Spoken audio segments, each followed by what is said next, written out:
So was Monday recorded? Monday was a review on the, we reviewed the exam, so no. There's like a giant bee up there. So you know it's by your head. we have a giant. He's just chilling. We have a giant bee in here. He's probably, I would guess, a foot long. No, he's like a little. He's like a little fella. He's like just checking it out. He's just hanging out. No, so I don't have the review. She didn't record it. But if you miss a class or need to go back, I'll let you guys know. She's still working on it, so that a lot of it's like I don't even know what she's doing. But anyway, so it'll all be recorded for you. If you miss a class, just let me know and I can tell you. And she knows more about it than I do. All right. So switching into the next section of micro, what we're going to talk about now basically is how firms do why they do what they do. We're going to give examples of production and diminishing marginal product and like the value of the marginal product of labor and stuff like that. It's truly microeconomics. First thing we got to do, real quick chapter. This is kind of a combination of chapters 4 and 6 in the book. And what we're going to talk about is market failures, which are really straightforward, and then we're going to talk about externalities and free rider problems, and it's all kind of interesting. Lots of real world examples, and then we'll do the stats, and I'll explain that in a little bit. All right, economic theory and government and market failures and whatnot. And here we go. Okay, so as we were talking about probably 2-3 weeks ago, we were talking about. You remember the thing about the supermarkets and the people who, everybody trying to get out of there as fast as they can, creates a situation that's pretty much as efficient as it can be most of the time. But there's still breakdowns, and those breakdowns occur from, people like, I know it's a real world example, but, something like somebody who wants to pay with pennies or a price check on aisle 3, and it just drags the whole system to a stop. All right, so there are things that happen that create real problems in markets, even though everybody's being self-interested. A better example that we've talked about already is that particle board factory up on the other side of Keswick Dam that was dumping their waste into the, Sacramento River. Well, how do we fix those problems? How do we internalize them? And we're going to talk about that today. All right, if you recall Adam Smith's invisible hand, which was that everybody is pursuing their own self-interest. This was on the exam. Everybody's pursuing their own self-interest, and it creates a market that is mostly as efficient as it can be. There are still breakdowns, because we have, like I said, price checks or people who pay with quarters or, in the real world, it's that particle board company is dumping their waste into the Sacramento River because they're not having to pay for it. So these are the kinds of things that happen. Even though self-interest resolves most of it, there are still breakdowns. Okay, and the breakdowns are called externalities, and we'll get into that in just 1 second.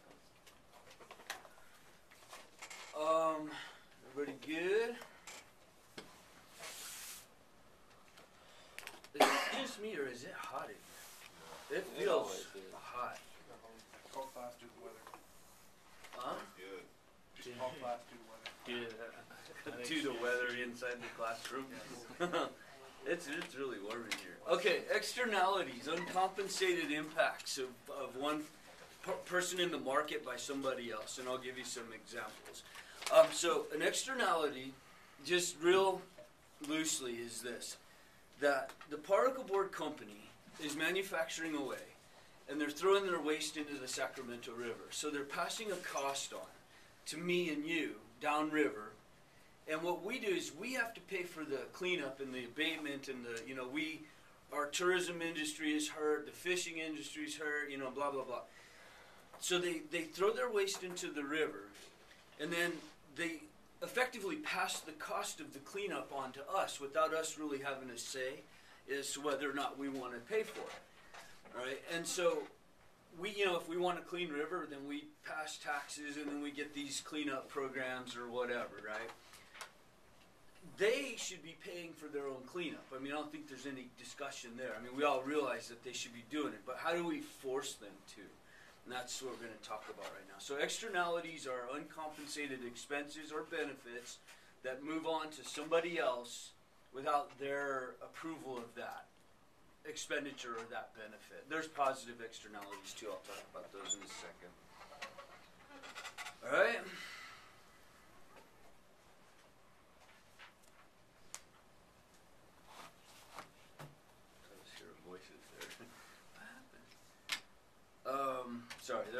Sorry about that. A couple of folks still writing here.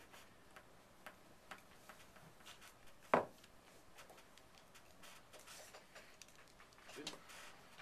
All right, take your time, All right, there's positive and negative externalities. And negative would be, I'll give you a list in a second, but negative would be, the waste from the particle board company,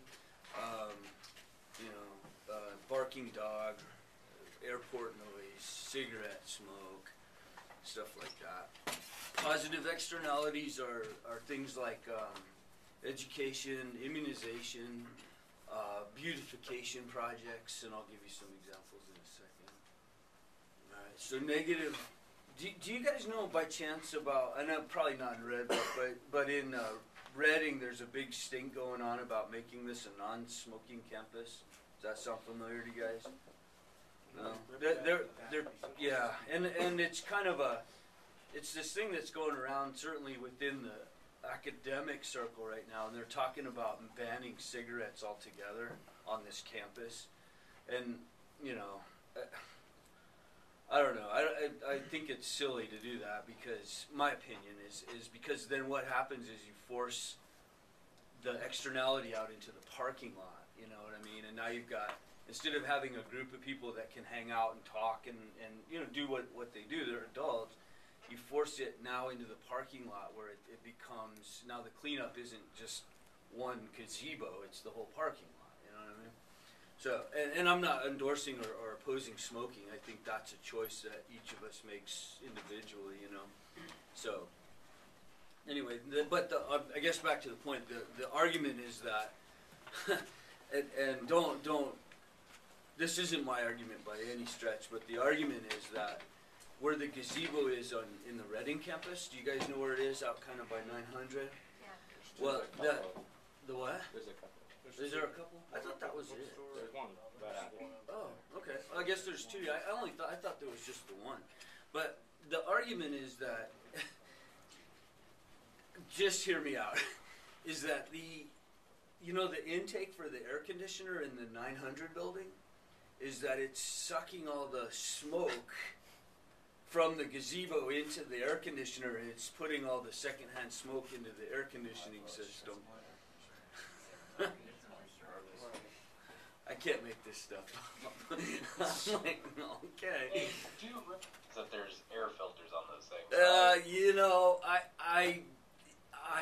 what? I'm sort of pro-choice. You know what I mean? It's like it's a choice, and if I don't, me personally, if I choose not to smoke and the smoke bothers me, I can just walk the other way. You know what I mean?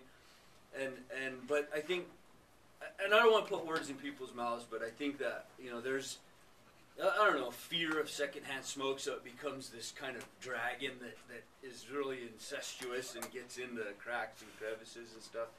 And yeah, I realize there's a filter. I get it. But hey, what are you gonna do? It's just been going. There's been probably 40 emails about what are we gonna do. It's like, go the other way. Don't worry about it. Go ahead. I have somebody here make a comment. Did you mean incestuous or infectious? Well, incestuous meaning that it keeps coming back around on you. But if somebody pointed out incestuous, the context may be a little awkward there. I meant incestuous. Infestationist. I just made up a word. Okay, so... did you really mean that? Let's see. Positive externalities are education. I'll explain all that in a second. And we'll get into some examples. Okay, negative externalities, automobiles, exhaust, cigarette smoking, barking dogs, etc. And we've actually on the exam, there's already been a question or two about this, but I'll make sure that this isn't a wasted lesson, that it'll be incorporated so that it can expect to see it again. Just so, it's not a waste of your time.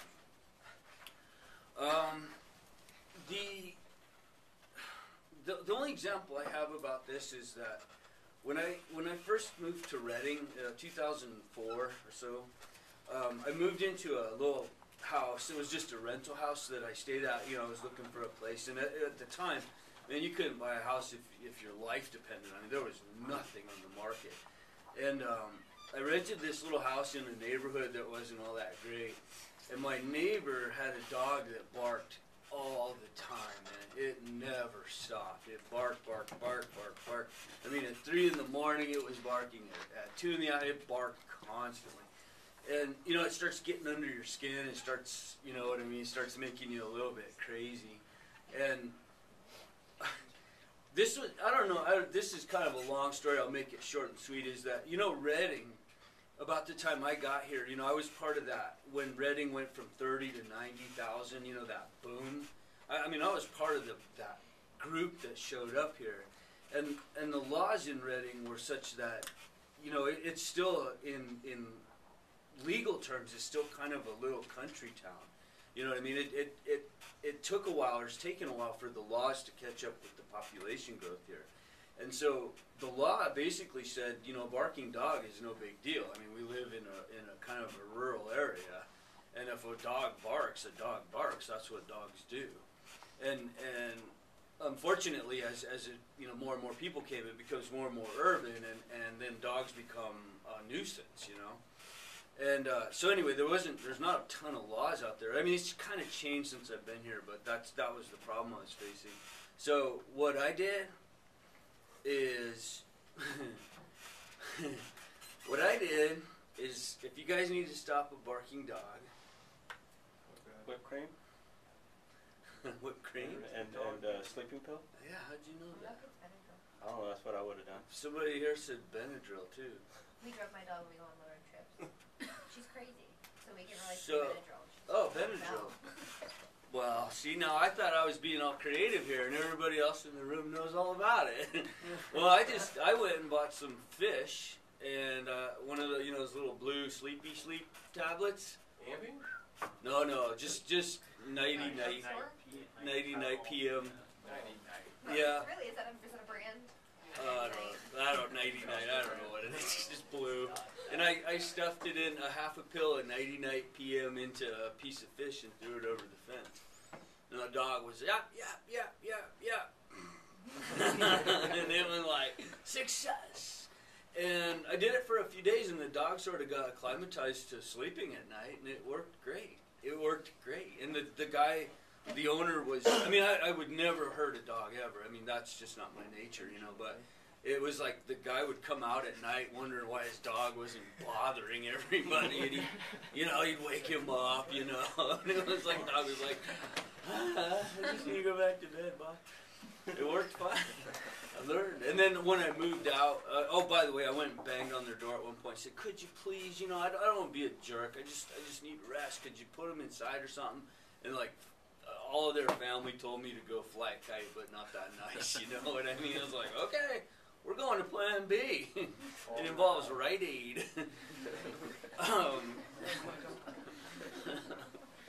Anyway, so you get the idea. Okay, positive externalities are, you can see immunizations, restored buildings, etc. A good example of this, there's actually a couple, and we're going to talk about one in a lot more detail, but a good example is, it's kind of like a half a generation before me now, really, but do you guys know, have you heard of polio? Do you know what that is? Yeah. Well, like my parents' generation, that was a pretty common thing. One, I don't know the number, but one out of the group of friends that you had would have polio. And polio is a virus that destroys muscle. And so, it was a problem, and so they do all this research and development, and, you and I didn't pay for any of that R&D, of course. And they are able to find a cure or immunization to polio. They apply it, and now polio is not something we deal with But see, you and I never had to invest anything in that. You know what I mean? We didn't have to pay any research and development money. We didn't have to, buy, polio vaccines to prevent it. It's just gone now. You know what I'm saying? So that's an example of a positive externality. So all the R&D is done. A lot of money gets invested. Blah blah blah. And now it goes away, and we all benefit from it, but we don't have to pay for it. Okay, so how does this work? Let me kind of show you. I'll go through this real fast. You guys should pretty much understand this. This is aluminum, but it's actually, we'll just use particle board because it's what we've been talking about. So, let me get up to I kind of went right by the one I wanted to, I think. There you go. Okay, so negative externalities cause markets to produce more than they should. And then positive externalities cause markets to produce less than they should. And then why is what is important. And we'll talk about it in a second. So a negative externality is there's too much production because they're not incurring their own abatement costs or whatever. And then positive is that there's not enough supplements to the activity to get the level up to where it should be. And I'll explain that in a second.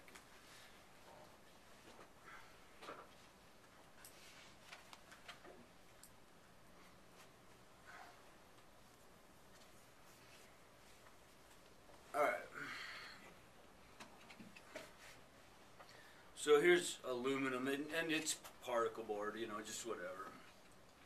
You guys good? All right. So particle board. Here it is graphically. Okay. I think and hope that at this point you guys be like, piece of cake, no problem. All right. So here's the particle board company up north of Keswick. They have an equilibrium price, equilibrium quantity, and they're supplying away. All right. In this case, what they're not doing is they're not paying for their cleanup, and so they're taking all the waste from the particle board and they're just throwing it into the Sacramento River. All right, so there's an expense that they're passing on to you and me. All right, so they're in equilibrium. There's an equilibrium price over here, whatever that is, and so everything's fine, and they're throwing all the waste into the river. All right, you and I get tired of it. We say no more. We need ABC Particle Board Company to clean up their own waste. So we employ a law or something like that, or we make some regulation, whatever. And so now they have to pay for their own cleanup. Tell me what will happen here. If they have to pay for their own cleanup, what's going to happen to this supply and demand curve? Remember, something happens in the world, right? So what happens? The supply curve will shift to the left. Tell me why. Because it's going to cost more to make the same amount. Somebody here said because it's going to cost more to make the same amount because each unit now we have to pay that extra 10 cents of cleanup costs, right? What's going to be impacted, land, labor, or capital? Capital. Somebody here said capital. Tell me why. It's going to cost you more. It's going to cost more. Tell me, look into the capital. What is capital? It's the stuff we use to make other stuff. What you said capital is going to be impacted. I agree. Tell me why. Because the money that they could be using to produce more or produce the item that they're making has to go to the cleanup cost. Good. Okay. And what does that cleanup cost look like? Hit your mic and say that again because that's important. You just, I know it's like, oh man, yeah. Sorry, I should have said that earlier. I apologize. The money that it takes to, you got it. You got it. The money that it takes to do the cleanup cost takes away from the money that they could be using to produce their items of Perfect. particle boys. You got it. Okay, good. And then, so what does that look like is at the end of the day, the cost, what you guys both said right, is the capital cost. And what does it look like? It's a new filter. You know what I mean? It's a new piece of equipment that goes into the production line that costs, $100,000. And then that upfront cost, that capital cost, that they pass it on to their customers, right? And so what happens to the supply curve, as somebody in Red Bluff said, is the supply curve will shift to the left. Good. That's, you got it. I mean, that's what it's all about. So they make a law, internalize the externality is what that's called. Causes the supply curve, because now they have to buy some $100,000 filter or whatever, right? So the supply curve shifts to the left. The demanders, because the price went up, the demanders move up and to the left on their existing demand curve, which is right here. And then, boom, we're here, new higher price, boom, new lower quantity. Ta-da, and we've internalized that cost. And that's the way it should work. All right, so let me kind of reiterate that. So externalities are uncompensated costs or benefits that get put into society because there's a law or a breakdown in the market, a market failure. The market failure is then recognized by you and me, which is like something along the lines of, the fish are dying or our tourism's getting hurt or whatever. Something happens. We vote to employ a new law that says ABC Particle Board has to clean up their own mess. They put a new filter on, which causes the supply curve to shift to the left because they've internalized that cost that they've been passing on to us. Does that make sense? They take that cost, now it's their cost, their supply curve shifts to the left, the demanders move up and to the left on their existing demand curve, price higher, quantity lower. Now who's paying for the cleanup? Well, obviously the firm, but at the end of the day, who's paying for it? Who's paying for that cleanup? The customers who buy particle board, right? And that's the way it should be, all right? So does that make sense? All right, that's externalities and internalizing them. All right, so that's a negative one. Let me do a positive one real quick. Is everybody okay with that? So negative. This is what I just said, internalizing, making some law or some, incentive for them to do that.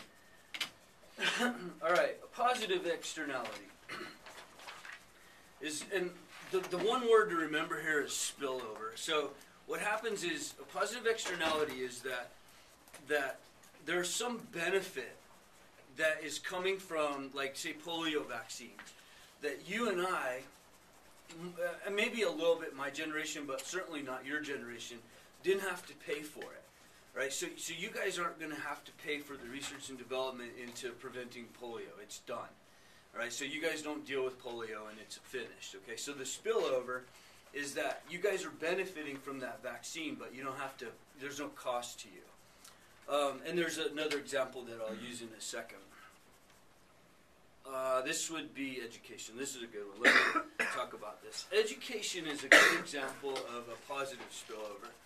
When people get educated, something happens. I mean, you guys know this, but what happens is you get a society that's smarter.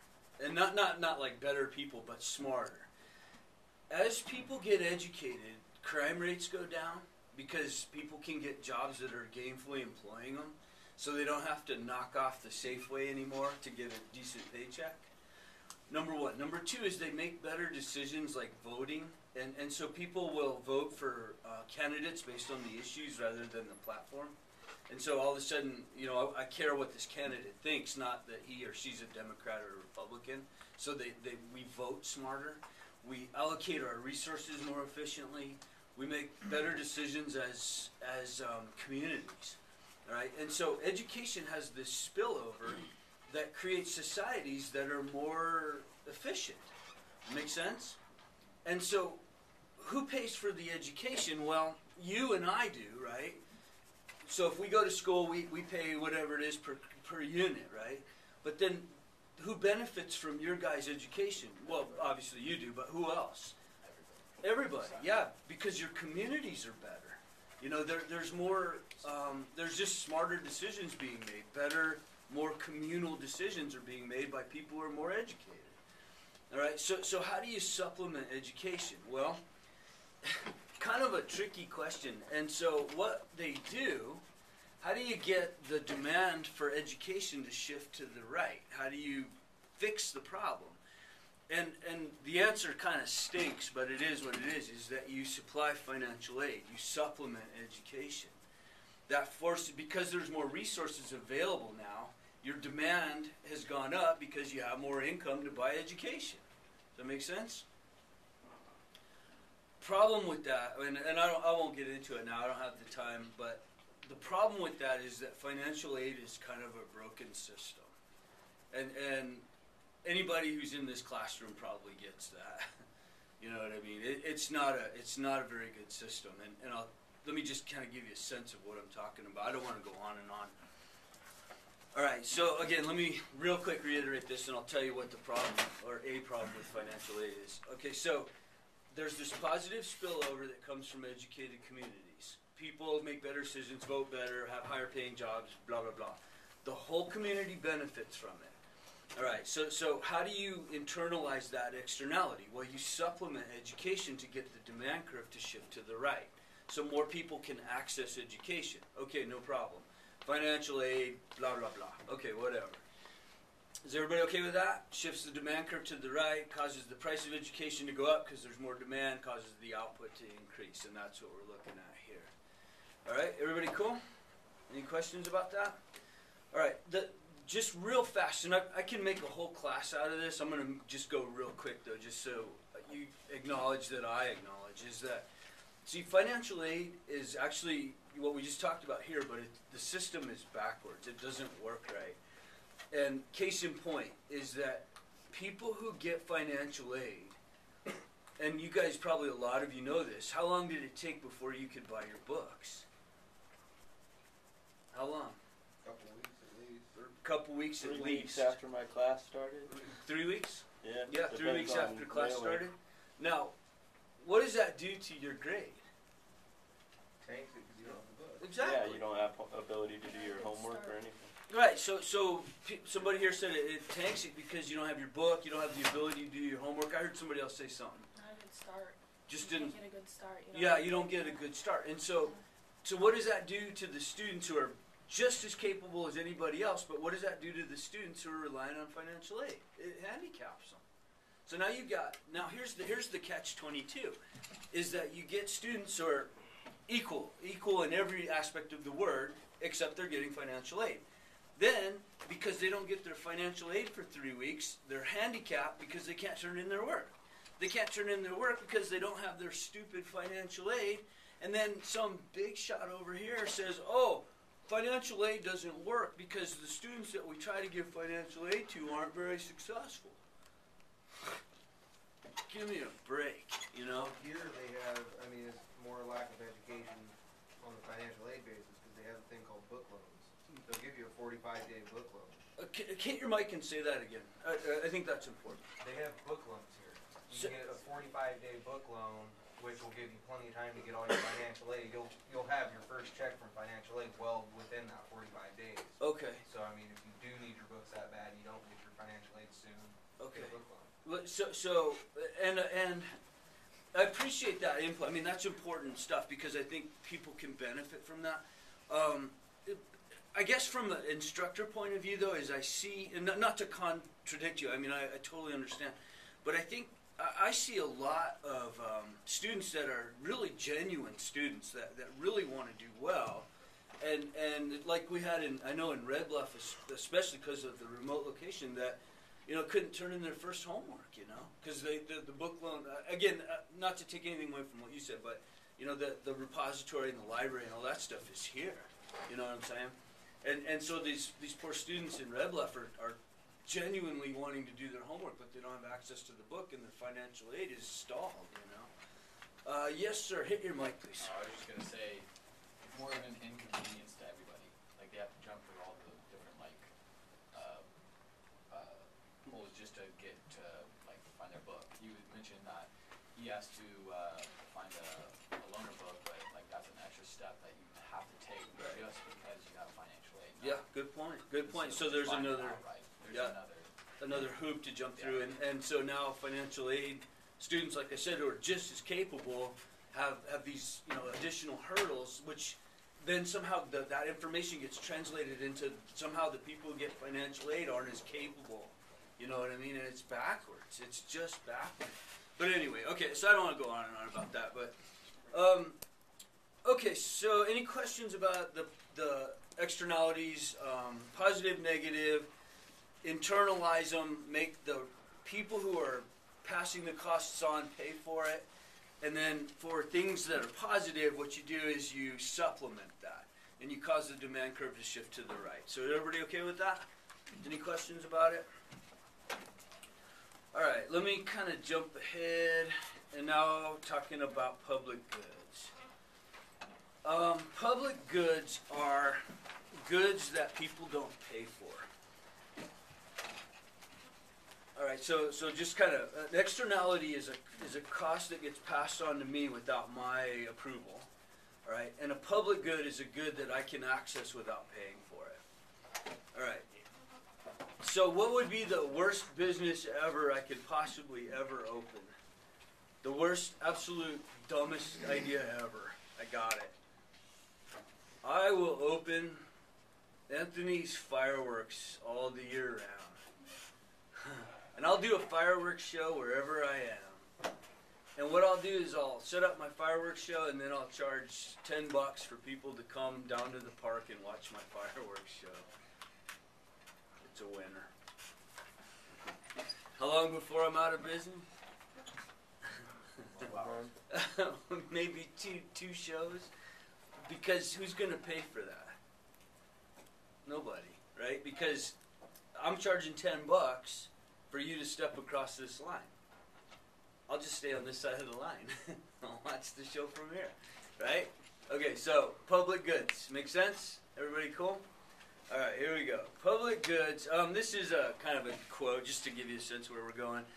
Free goods are market problems because the laws of supply and demand aren't applicable, right? And so you have a good that's free, like fireworks show. The demand just shoots way off to the right because there's no restraint on it. There's no price holding it back.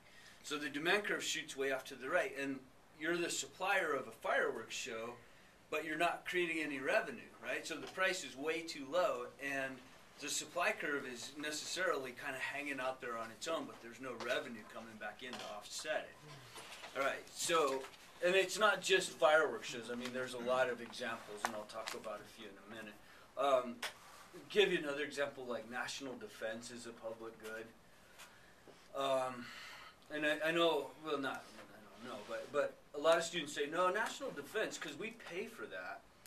True, but if, heaven forbid, we get invaded, something happens horrible, and we need to use our national defense, your grandma, who's not paying into it, is still protected. You know what I'm saying? They're not going to say, oh, sorry, grandma, bad news, you haven't contributed to the National Defense Fund. Yeah, you're on the front line. Grandma, go get them. You know what I mean? So people still, even though they're not contributing, obviously are still eligible to receive it. Okay, so goods free of charge create a problem because the market, the forces of supply and demand aren't at work. And we'll talk about the well-being in just 1 second. Okay, let me tell you what this says, and then I'll go to the next slide. There's a box of 4 categories about rival and excludable goods. Every commodity in the economy, every single one falls into one of 4 categories. And the criterion are this: is it excludable and is it rival? And I would definitely write that down.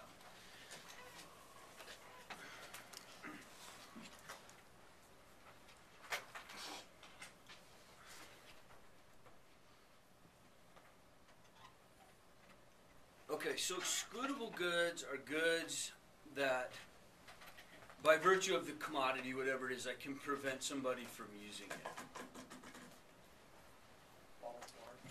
Say it again? Bottled water.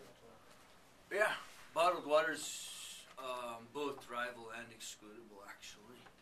At least the bottle, that bottle. So excludable means that I can prevent somebody from using it, meaning, like, I don't know, something simple like Country clubs. Country clubs. Everybody can be excluded from that. Gyms, the same thing. Yeah. You can't just go in and use them. You have to pay to use them. Nice. Okay, so somebody here said country clubs and gyms, definitely excludable. Are they rival? Rival is if I use it, you can't. Right? So if I use up that commodity, that resource, you can't use it. So is a gym rival? No. Because Well, go ahead, sorry. Unless you count consumers as a resource. Unless you count consumers as a resource. If you've got like a big Gold's Gym or something like that, Uh-huh. some big mainstream type of gym, So if you have a big Gold's Gym or something, and they've got a lot of equipment and stuff, it's going to probably beat out a smaller, more like strip mall type of gym. okay, so they have a ton of capital, Right. and they're gonna beat out a smaller, Joe's Right. Gym on the corner. Interesting point. I like that. Yeah, you're right.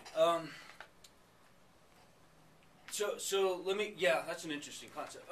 So is it excludable? Meaning, I can prevent somebody from using it. Country clubs, satellite TV, huh?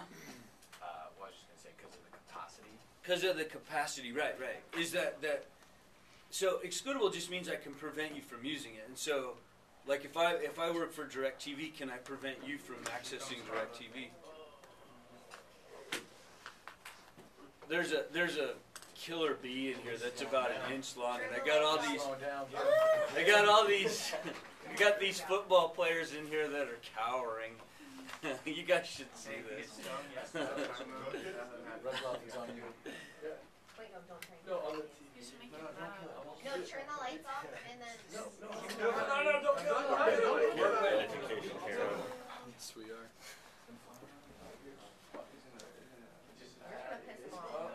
You're gonna piss them off. Oh, look.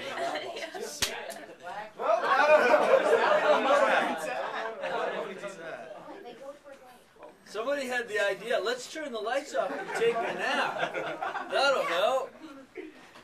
I feel it. You know what we always had to do with student council because my student council class I'd always get lost around like a portal. And they're always lost. They're always lost and we just turn the lights off and you go out to the light. Oh. Did he go? Now we don't know where it is. Now, somebody said now we don't know where it is.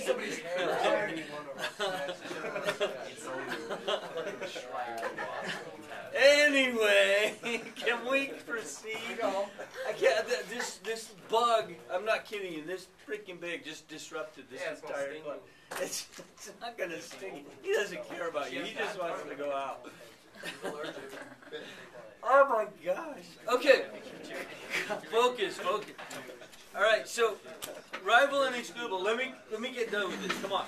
Snap out of it. All right. So we have excludable goods that I can prevent other people from using, i.e., DirecTV.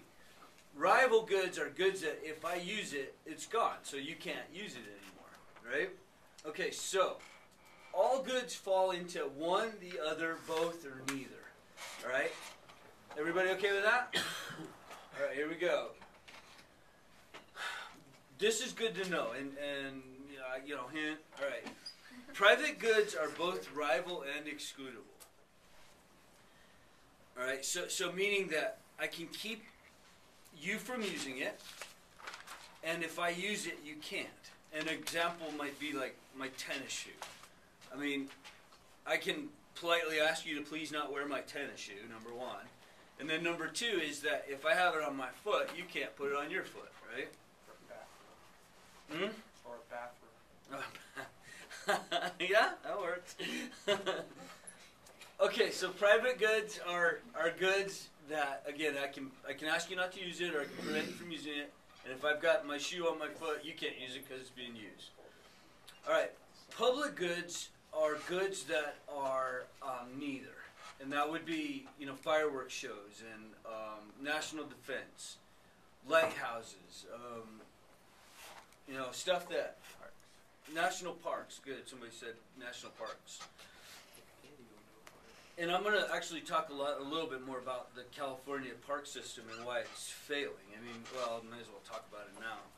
Is that the park system in California? Why are they shutting the parks down? Simple, because there's no revenue coming in, because they're not private. And so, if you want to go to a national park, what does it cost you? Nothing, right? That's Yosemite's being, the demand for Yosemite is so far off the radar, they can't even track it, but the supply is very finite.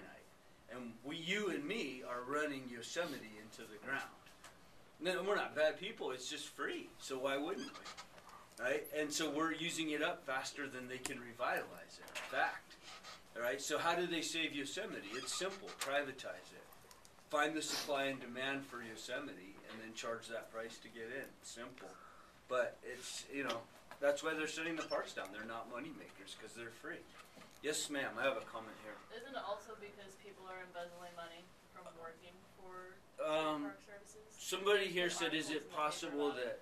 I'm sorry to interrupt you. There's been articles in the paper about people embezzling money from working for the state parks. That They're could shutting very well everything be. down as they're like collecting hundreds of thousands of dollars for themselves to go on private vacations instead of being set for life. Yeah, that could be. Somebody here commented that there's a chronic, I don't know really, but that there are public employees that are siphoning off money from the system and buying Mercedes-Benz and then we parks go out of business. Yeah, you may be right. I don't know the details, but you may be right. Okay, common resources are goods that are rival but not excludable. I'll give you an example in a second. I'll give you the grid here in a second. And then natural monopolies are goods that are excludable but not rival. All right. Man, it's hot in here. It's ridiculous.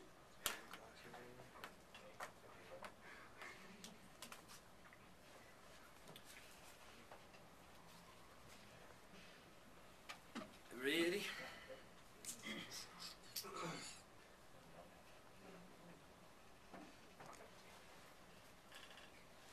Okay, so and I would probably make a note of this because it's easier to remember this way. And then, like I said, I'll make sure this isn't a waste of your time for the exam. It's not going to be something we've already covered. You know what I mean? You can expect to see this on the exam. Next exam. All right. So is the good rival and excludable? Then it's a private good. My tennis shoes, I can ask you to not use it. Plus, it's on my foot, so you can't use it. Public goods are down on the other side here, which is national defense or a fireworks show. So they're neither rival or excludable, meaning I can't keep you from using it, and if I watch the fireworks show, it doesn't prevent you from using it. Goods that are rival but not excludable would be like fish in Whiskey Town. If I go fishing and I catch a fish, does that prevent you from catching that fish? Of course, I have it. Does that prevent you from fishing? No, not at all. All right, and then finally, the natural monopolies would be, somebody mentioned gym memberships. That's a great example, where if I use a gym membership, does that prevent you from using it? Not at all, but can the gym ask you to not come? Yeah, you have to pay your fee to get in. Okay.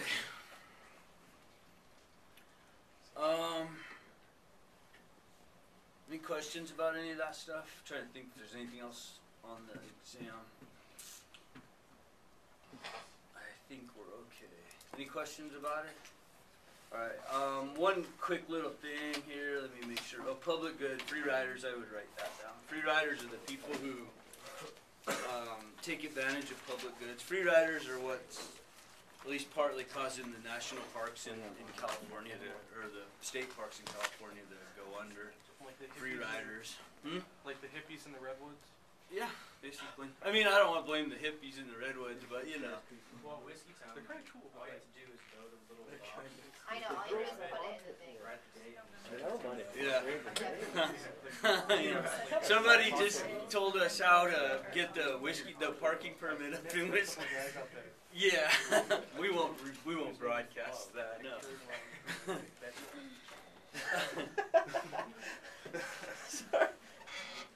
Very cool hippies. All right, free riders, you don't pay for it. And then one last, everybody okay?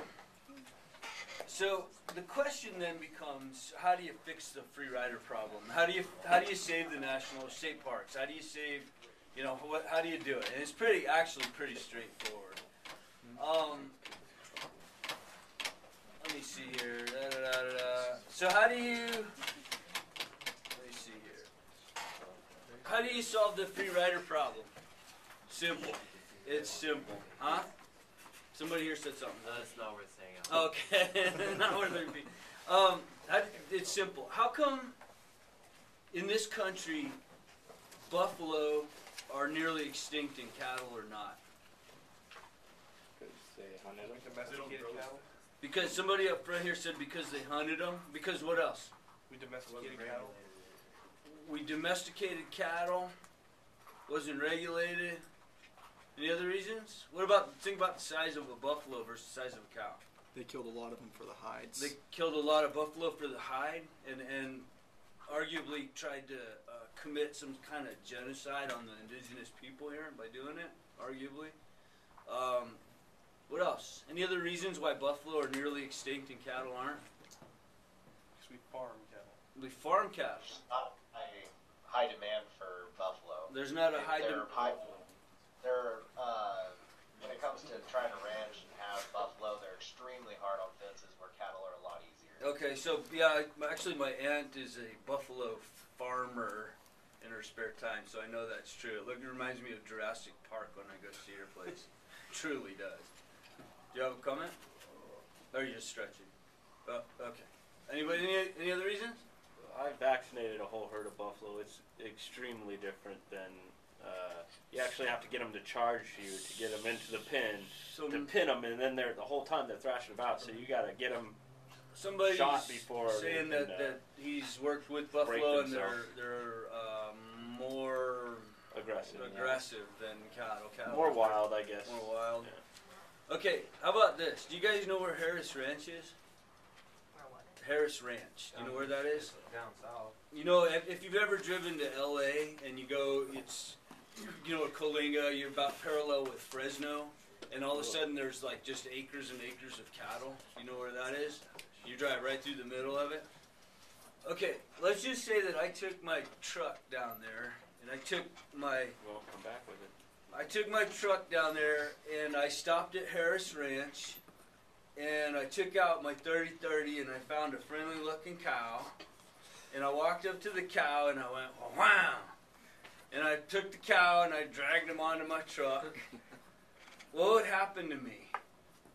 Get arrested. You got caught. I would get arrested if I got caught. What would probably really happen to me? Pull a muscle? Yeah, probably. But what else? Seriously, what would happen?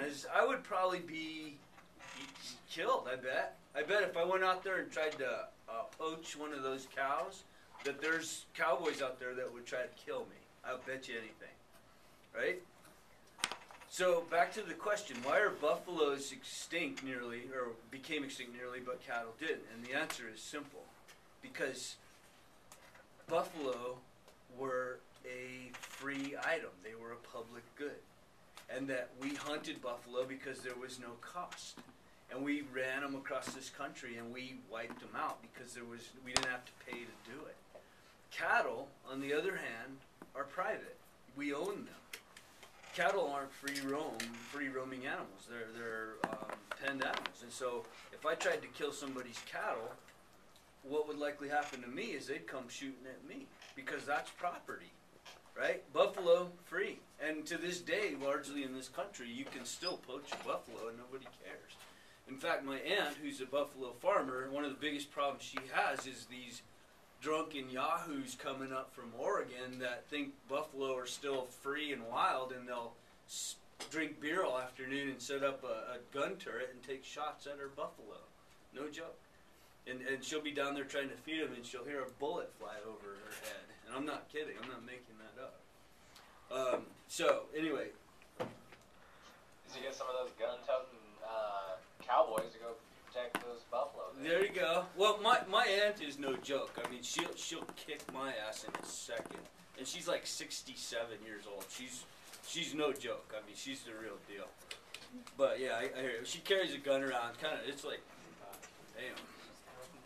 Anyway, so what they've discovered, and I'll kind of finish up here, is what they've discovered is that with endangered species like elephant and rhinos and tigers and lions and bears and all that, oh my, is that if they privatize the ownership of tigers in India, all of a sudden they start to do well, they start to flourish. And the reason is because if you try to kill one of my tigers, they're mine. And if you try to poach my tiger, I'm going to try to poach you. You know what I mean? And all of a sudden, privatization of the ownership takes care of the problem. So, and the same can be said for the state parks. If you privatize the ownership, you wouldn't have that problem anymore. They would be fine. All right, I gotta get now. Hold on. What you guys have in Red Bluff, and I'm gonna hand them out here, is the student opinion of teaching. What this is an opportunity to talk about the class and put some thoughts down. And do me a big favor, and I'm not being funny here, is that this, I'm not in any danger of losing my job, all that stuff, but what I want you to do, please, is put on the back, there's some real feedback here, and put it, because it's the only gauge I have to make this class better. And if you're honest about it, then I can change things, and just saying something stupid doesn't help me, you know what I'm saying? So please feel free to be candid. I don't see these until after the semester's over. Be nice, but feel free to be candid, okay? And feedback is really important. So I'm gonna go ahead and start doing those in Red Bluff. I'm gonna hand them out here. If you could shut that down.